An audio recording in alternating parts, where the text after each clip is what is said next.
everyone, and welcome to the New Earth Lawyer podcast.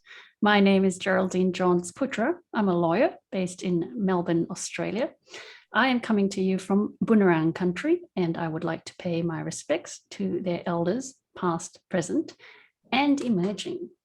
Today on the podcast, we have with us Katherine Thomas. Katherine is the CEO of Free Range Lawyers based in Perth, in Australia, and the business services clients all over Australia, as I understand it. Now, she's chosen the legal business rather than the legal practice path. She has held a number of roles at major UK firms covering marketing, sales, learning development, and knowledge management. But more recently, through her consulting business run from Australia, she has advised law firms all over the world on strategy and sales. She established and grew the flexible resourcing service Vario for Pinsent Masons, and she took it from an idea to a thriving business in under 3 years. So today I would love to hear from Katherine about how Free Range Lawyers is executed, how it operates, and about Katherine's journey through this really interesting part of the law. Welcome, Katherine. Thanks, Geraldine. Thanks for having me. So let's start with Free Range Lawyers. Tell us what it's about. I would love to hear. So Free Range Lawyers is a service for small and medium-sized law firms, really to hook them up with lawyers who work independently and remotely, who have the capacity to work for those firms on a temporary basis. So we have two markets. Our demand market is very much our law firm clients, and our supply market, if we want to put it that way, are lawyers that live in all kinds of weird and wacky places, generally in Australia, but they don't always have to be. And the whole notion of free range lawyers is that, we're geography agnostic. The fact is that where somebody lives doesn't change the experience that they've got and who they are. So we very much engage with fantastic lawyers with wonderful experience, but who don't necessarily either want to come into the CBD or who can't come into the CBD for work. So really working quite differently. And so the clients whom you match them up with, they know going into the arrangement that they're going to be dealing with remotely working lawyers, and that's 100%. So the lawyers don't go into the client offices. Yeah, absolutely. And we're really clear about that up front. Yeah. Now, we're not dogmatic about remote working. So, it's happened in the past that we've actually found out that our client law firm and our lawyer, live a kilometre away from each other, and why don't they actually go meet in person? I'm a big supporter of that, but the reality is that the arrangement is founded on the basis of somebody working remotely, and our law firm clients understand that right at the start, and as perhaps you might expect, have become even more amenable to that kind of approach over the last couple of years.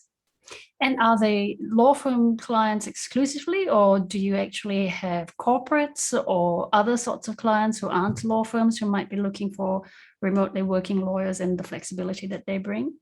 Yeah, our focus is very much on law firms because our philosophy is around helping those small and medium-sized firms to grow and helping them to grow in a really smart way. So, when we hear over and over again firms saying, we've got a ton of work in, but we've got this real dilemma. We're not sure how long this work is going to last, so we don't really want to go hiring somebody permanently, but there's no way that we can do this work without some additional help. And if we don't get additional help, what we'll have to do is refer this work out to somebody else, and our competitors get the benefit of it. So our business is very much rooted in helping law firms. We've had a couple of instances where we've helped different types of organizations, but our focus is very much on that small to sort of medium national law firm market. Okay, so you aren't necessarily competing with other contract lawyer service providers in the market. There are ones who are new, who actually came into the market with that model, and then there are ones like Vario, as I understand it, or other law firms have set up their own contract service provider businesses. Yeah. Yeah. Yeah. And we're saying to our law firm clients, we're not competing with you. We're here to support you, so we're not trying to get your clients' work. We're trying to help you make money from your clients' work. And really, I kind of see ourselves as the wholesale brand for law firms, the Intel Pentium processor, that's invisible but sits inside your computer. We sit there usually behind the scenes doing our work and helping our law firms look good. And nothing makes me happier than when our law firms come back to say, we've got a really happy client, or we've just won a new piece of work, purely because of the lawyers that you provided us with and the relationship that we've got with you. Okay. So our service is very much one of supporting and helping these firms to grow. So almost like a white label. Yep. The end client doesn't necessarily understand that they've gone to you to source lawyers. And that's up to the law firm and the different kinds of, arrangements and relationships that they have with their clients. But certainly for quite a number of our placements, our lawyers are doing the work behind the scenes, and then the law firms, lawyers are, taking a look at that work, settling it, and then presenting it to their client. And now on to, your lawyers. I'm really curious to hear how you find them, how you onboard them, what their experience is, how many of them you have. Yeah. So the lovely thing about having I think a clear business vision is that quite often people find you. And so of course we do the work that's needed to get our name out there. But most of the time these lawyers are finding us because they know that we stand for working in a different way and thinking differently about work.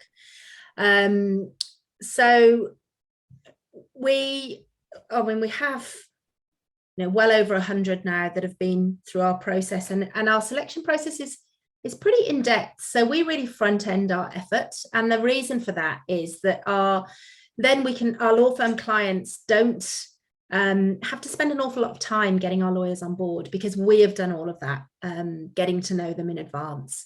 So we have an application form, we undertake an interview, we take references, we do all of the kind of paperwork that you would expect, just to understand, somebody is who they say they are and is qualified to the extent that they say they are. And we also use psychometrics to understand a person's behavior, and really to get behind, whether they are suited to working in this way. So, my experience is that the reason the vast majority of assignments are successful is less down to the legal skills that the lawyer brings to bear and far more down to their behavior and their interaction with our law firm clients. So it's really important to us to make sure that our free range lawyers are temperamentally suited to working in that way. That's actually novel, because I don't think I've encountered that before. I mean, I've done, and I'm sure you have, and people listening to this would have done tests when you're being hired, you're going through a recruitment process. I've never found out what happened to the tests that I've done, whether someone's profiled me as somebody who should be just avoided or locked in the corner or whatever. But we don't see the outcome of those psychometric tests that are done in the workplace necessarily. And I don't think I've even really understood what kind of person those tests are aimed at when it comes to lawyers. What kind of person makes a good fit for, let's say, a top tier law firm or boutique litigator? I mean, what are those tests trying to find out? So I'm really interested to get your insight into, well, what is, firstly, is there something generic that identifies a good lawyer? And then what's so specific about the personality type for the kind of work that you're trying to get them to do? Yeah. So generic, what makes a good lawyer? I think that's very difficult to pinpoint. Law is such a vast spectrum of disciplines, and those disciplines do attract quite different personalities. So let's face it, we could quite often pick out an IP lawyer from a property lawyer, for example. There's different types of work, different types of concepts and ways of thinking about things that will attract different kinds of personalities. So these kind of assessments always have to make room for that. But there are certain things that we find make a good remote worker and a good freelance lawyer. For us, really critical is a degree of flexibility in the way that they're thinking. So, if somebody is very stuck in their ways, can only look at an issue, in one particular way, they'll probably find this way of working quite challenging. Yeah. It's a new way of tackling a working relationship. And it requires people to think differently about themselves, about their careers, and about their professional interactions. So flexibility is really, really critical for us. Just as critical are certain elements around what we call our delivery cluster. So we're particularly interested in people that rate either medium or high on the conscientious scale. So people that are reliable, people that are reasonably meticulous, people that are reasonably organized, and reasonably principled. And you can see why that flows through, because we're placing people on assignment to undertake work in the way that a particular law firm wants that work to be done. So we want people that aren't temperamentally suited to kind of cutting corners. They're very happy to be thorough in their work. And then I think the last thing, Geraldine, is around having that activity orientation, being driven to produce. So again, working in this way can be really quite challenging for procrastinators, because the reality is your career is all about knuckling down and producing output. And I think that there's a lot less room for that procrastination when you're a freelancer and you're given a task that you need to complete than potentially when you're employed in an organization where one day kind of moves on to the next. So having a reasonable degree of activity orientation and being able to knuckle down and produce is also important. And what's so interesting about what you're talking about is that with COVID and working from home, virtually everybody, well, obviously not absolutely everybody, but many people who aren't necessarily temperamentally suited to working remotely found themselves working remotely. Yes. Yeah. And so being able to identify what actually makes a good remote worker or makes a satisfied and let's say, for want of a better word, productive remote worker is really vital. What I actually found from working from home was that I loved it. And so there are elements of what you were talking about that I can identify with, that ability to take the initiative, having my own standards, not necessarily being satisfied if I just met somebody else's standards. So I have my own standards of what I think is acceptable and not. And so what I actually found from working from home was I loved it so much so that I became a freelancer. And I actually left my law firm almost exactly a year ago. And I now work 100% from home, and I love it. And what I found actually was, and this is what I want to come on to, there's something in my personality as well that absolutely adored the autonomy. Yeah. So I imagine that is also something that you find with the lawyers in your collective of free range lawyers. And that's a particularly common trait amongst lawyers. I think that, you know, there's quite a seminal piece of work done on personality traits of lawyers a couple of decades ago now, actually. And autonomy, you know, really came through as the sort of the most common dominant characteristic of people that choose to go down this career route. Autonomy and control, that's what I hear a lot from our lawyers is, you know I need to work, and for most of them they want to work, but I want to have control over how I do it, you know, and I don't want these spurious controls put in place that don't really make any sense to me, you know, when actually, you know, I'm required to work between 8 and 6, you know, when actually I'd rather get up at 4 in the morning and you know, smash out 6 hours and then finish the rest of it later on in the day. What difference does that make to the recipient of my work, as long as I'm able to produce? But what I would say is, and I think what a lot of people have learned from this experience over the last couple of years, and we certainly knew before this, working in the contract lawyer space, is, you know, it's not all unicorns and rainbows in the world of autonomy and control. You know, there are potential pitfalls and potential downsides. And you know, one of the challenging things about having a large degree of control is that you have a lot of choice, and that is mentally exhausting, you know. So then you have so you've got the choice about how you spend your day to a degree, you know, you've got control over when you do your work.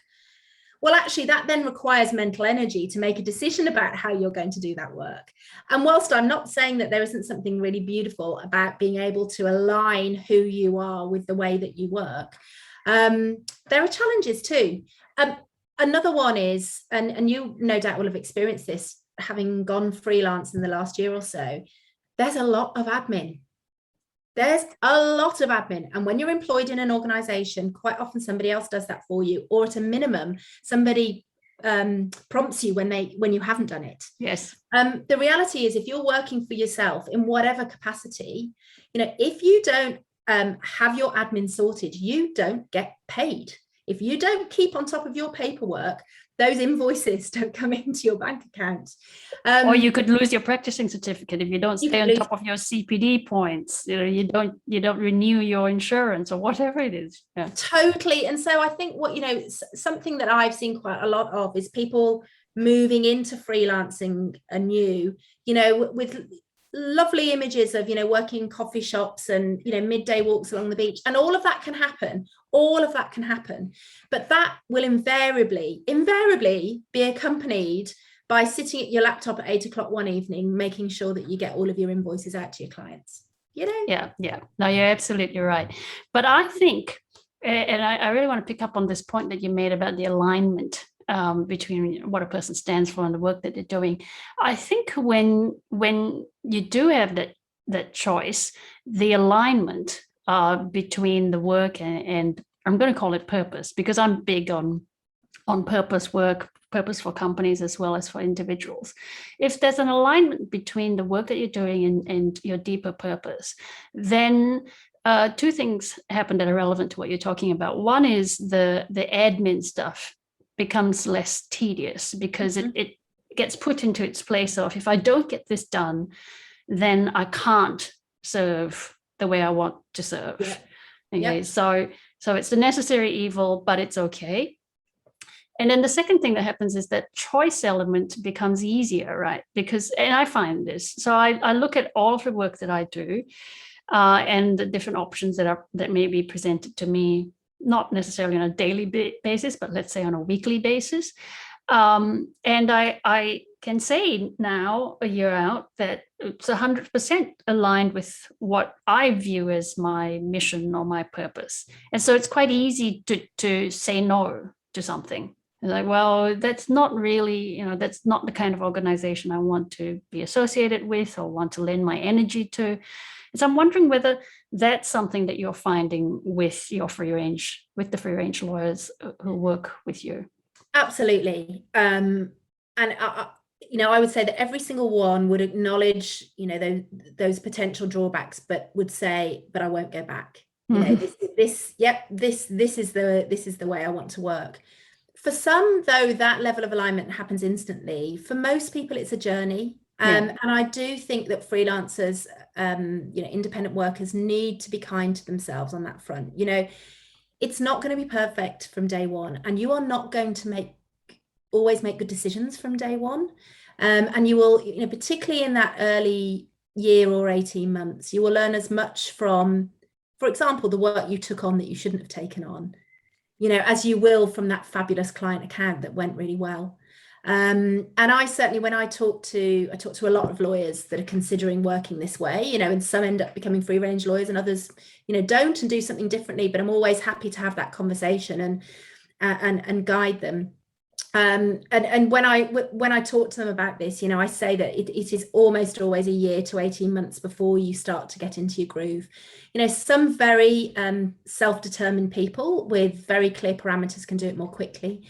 But for most, moving into working independently isn't about having a kind of cut-off date, a kind of day one. It's actually much more of a process of transition. And slowly moving into that mindset. But yeah, Geraldine, the ability to say, and the moment when our lawyers realize that they have the freedom to say, that work isn't for me, is wonderful. I was speaking to one of our lawyers yesterday, and I was actually speaking to her about some potential litigation work, and she said, and she's done some work for us in the past, it's gone really, really well. But we had the kind of relationship where she could say, I'm going to stop you there because it's in a sector where I just don't want to operate. It doesn't work for me. It doesn't make me happy. I've had that experience in the past. So, thank you for thinking of me, but this isn't something I'm going to pursue. Okay, best result for me is obviously a lawyer that says, yes, please, that work sounds great. But second best result is very quickly being able to get to a point at which we understand what is right for the lawyer. And this is a lawyer that has been a freelancer for 2 or 3 years now, and she would describe it as a journey to get to that place. And you saw on your website, Free Range Lawyers website, describe the free range lawyers whom you work with as a collective. Yes. So you don't employ them. No, it's purely a contract, and they're free to independent workers, and they're free to promote themselves outside of your network and to seek work outside of your network as well. Yeah, absolutely. And we actually see as that collective term applies to our clients too. We're a group of people, whether we're clients or lawyers, who look at work differently, and who look at undertaking legal work differently. And so our clients are very much part of that. And in fact, what becomes really interesting is, now we've been going for 2.5 years, is some of our lawyers have become clients, some of our former clients have become lawyers, and you get that kind of that lovely connection that happens when you've known people for quite some time. But yeah, we see ourselves, clients and lawyers, as a collective of people that are interested in looking at how we can make work more sustainable on a number of fronts. So we're a collective of people who are philosophically aligned to those objectives. Now, that's a very important point. So I've been reflecting on this myself, having made the journey that you're talking about. I was employed in law firms for much of my career. I became a partner then at my last role. I think there was only a break. I took a year break at a point in time, and that was more of a sabbatical than anything, although I did try my hand at independent consulting. It wasn't a vehicle that I really put a lot of energy into. It was more that I just wanted to step away from the law for a year. Now, this time around, it was more about building something that I really could see as sustainable. And so the journey I took was one of the security of the regular, the paycheck that comes in every month at a certain time, etc. The health insurance, the gym membership, whatever, into I can make this work for myself. And I have begun to realize that I will call it a prejudice against independent working was purely that. If you're an independent worker, you're not attached to a brand. Like I'm not attached to a big brand. I am not any less capable. I am not any less knowledgeable. Yeah. I am me with the same skills that I would have had now in the law firm. Now, maybe I don't have access to all of those different resources at my fingertips, but intellectually and energetically and so on, I'm still me. So I began to lose a lot of my prejudices against the independent worker. And I began also to see that it's the story that's painted of the gig economy about its precariousness and so on. It's an incomplete picture, right? That actually the gig economy is a large spectrum of people in all sectors, from the person who decides to be a delivery driver or an Uber driver a couple of days a week, to the person who was a CEO of a large company and now just wants a portfolio of different things to do. Like it's all over the economy. And we are changing the face of work.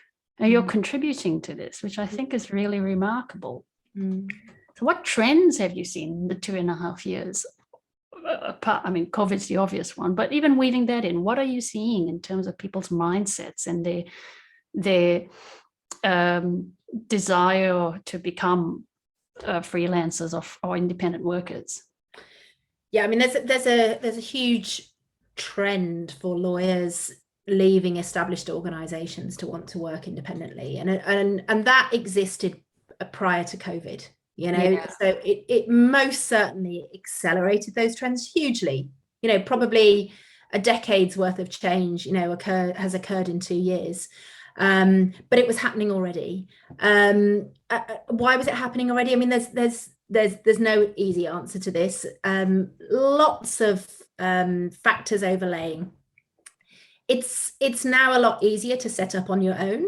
Yes. So just very practically, there's a lot of pay-as-you-go technology that's available.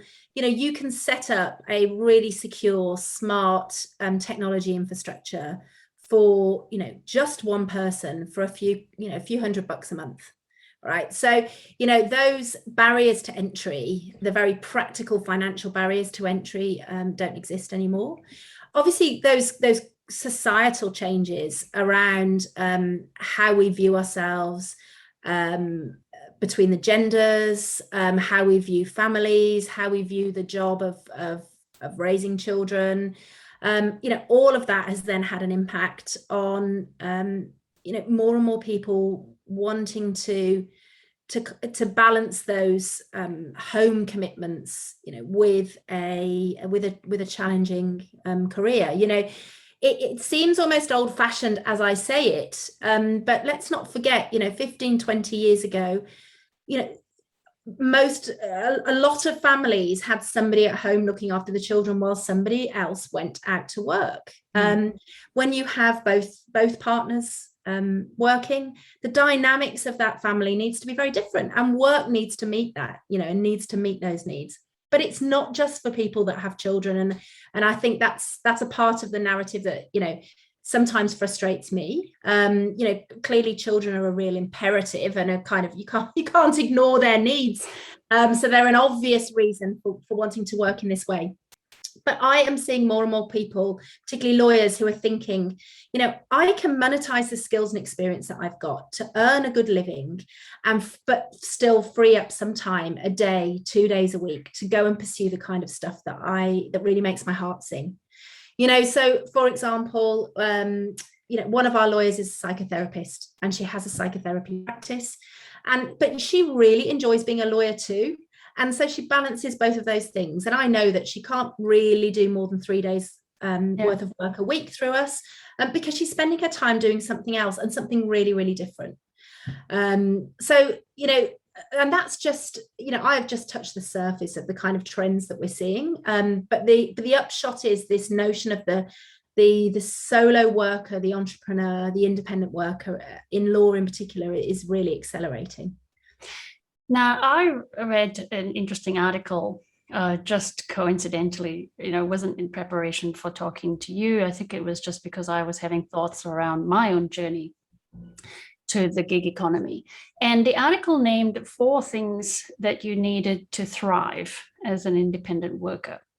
It called out having purpose, which we've spoken about, having routines, which makes sense, having a place. So, where you do all of your different roles. So whether you might be an artist or as well as a lawyer, musician, etc., people tend to actually do it in the same space. So this to me is my space. And then the 4th thing was people. So this is what I wanted to ask you about. How do your lawyers stay connected with a network of, you might call it your tribe or your family? How do they make sure they still have that human and professional connection? Yeah, I mean, it's individual to each lawyer. Within our collective, we, where we've had multiple lawyers working for the same client, for example, they've been very much in touch with each other, or we will make those connections between our lawyers. So they've got that connection within free range lawyers. I mean, it might help perhaps more for me to talk about my own personal experience of working, remotely and independently, which is, contrary to received wisdom, well, remote works for introverts, and that there's a misnomer around that, people that don't want to speak to people, and that's wrong. But actually, I found it to be a very social medium if treated in the right way. So I have made friends across the world, and I would call them professional friends through my career, people that I feel really, really close to that I haven't met in person. Or quite amusingly, actually, sometimes I actually don't know whether I've met them in person or not, because, did we meet at a conference or didn't we? One of our free range lawyers, she said to me, I think I saw you on stage talking at a conference, but I don't think we've actually spoken in person, but I'm not quite sure. So, this medium is different. This way of working is different. You do need to intentionally go out there to create relationships. And that has quite a different feeling to just, walking past somebody in the street and then saying, oh, should we go and grab a coffee? But it certainly does not preclude our lawyers or anyone else from forming those deep relationships. And I think the other thing I'd say about that, so there's real potential to form friendships professionally without having met people in person. But I do also think that there's a second thread to this, which is our assumption, certainly pre-COVID, that, work needed to be the main source of those meaningful relationships. So, I actually have a little bit of an issue with the word remote working, or the phrase remote working, because remote from what? So it's remote from the office, but it's not remote from your community. It's not remote from your neighbor that you now can go and have a cuppa with, instead of not speaking to them from one month to the next. It's not remote from the people that you live in the same house with, and for many people those are actually more meaningful and long-term relationships than perhaps the ones that they might create at work. So let's not think about those social relationships purely in terms of the working sphere, but all of the other ways in which we get meaning through life and connection. Yes, that's so true. Now, I wanted to ask you about the name, because it's a masterstroke of a name. How did you come up with it, Free Range Lawyers? I was at a conference where somebody was talking about free range humans. And I got this idea for free range lawyers, but it was nothing more than an idea. It existed only in my head, and it sparked something. I thought that encapsulates what I'm trying to achieve. So when I was creating the service, I did, as you'd expect, a bit of market testing, and part of that was speaking to people about the name. And I almost invariably got the same reaction. So, which I sort of say, what do you think about free range lawyers as a name? And it would go, Oh, chickens, hen coops, caged. I don't know. Oh, I don't know whether I like that. Actually, do you know, actually, that's quite funny, isn't it? You know, and I'm not going to forget that in a hurry. And when I launched, you know, the business world, any sector is full of businesses that have, you know, names that are difficult to remember based on somebody's surname, or they're an acronym. So they're just, you know, a series of letters. And I thought, no, I want the name of my organization to really mean something. And to be honest, I want it to work really hard for me in my marketing. And I find that people don't forget it. They really don't. So when I launched, it felt, if I'm honest, it felt like a bit of a leap of faith, and it felt quite brave to use the name because I wasn't sure how it would be received. But it's worked really, really well for us, Geraldine. Yeah, you're right. It is unforgettable. And when you know, our mutual friend, when I wanted to use your service, our mutual friend mentioned it to me, I immediately thought that is an amazing name, and I immediately got you. I immediately understood what you were about. Well, I think what it does is it draws us to the people that are going to be aligned to us anyway.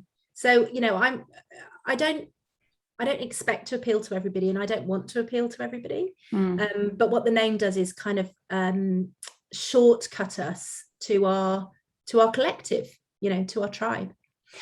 And what do you see the next stage, the next few years bringing for the business? Where do you think it's going to go? Is it going to simply just get larger and larger, or do you have any other ideas for it? So many. Very difficult to pinpoint a few. There is a growth point. We're a bootstrap business. You know, we started from an idea, and we started with nothing. And those of your listeners that have traveled that journey will know that it takes an awful lot of time and mental effort. So there is a volume piece to this. We're not seeing any constraints on our market at all. In fact, our market's just growing and growing, and our business is growing and growing. And we need to, I think we need to ride that wave, because part of what we're doing, obviously making money for our business, but also is normalizing this way of working. And you know, and the more that we can get our free range lawyers out there working in law firms, the more our medium-sized law firms are going to grow in a financially kind of sustainable way. The more opportunities we find for those wonderful lawyers with great experiences but live in quirky places like the Snowy Mountains and a military base in the middle of Northern Territory, and the more we kind of normalize just working differently. So, I mean, there's a phrase in the UK, I don't know whether it translates very well across to Australia, which is stick to the knitting. Yeah. You know, if it's working, then make sure that you don't lose sight of the fact that actually your core business is working, it's resonating, and people are finding value in it. But in terms of future scope, loads of different ways the business can go. Just engaging more with different geographies is a classic. So, you know, we are geography agnostic. We have had lawyers who aren't in Australia, you know, who have served our Australian clients. We've also had UK clients engage with lawyers down under. So we have got that international piece, but there's real potential for this in other common law jurisdictions, and you know, we'd really like to look at that. Yes, I have a feeling that there's another conversation we could have had, which is more about, you know, your mission, your own individual mission to change the you know, the kind of stereotypical perceptions of work. But I wish you all the best, and I really want to thank you for sharing your time with us on New Earth Lawyer, because you know, this is actually a conversation that I wanted to have quite early on in this podcast, but it's taken until meeting you to actually have it. So thank you. Oh, that's great. Thanks so much, Geraldine. I've really enjoyed it.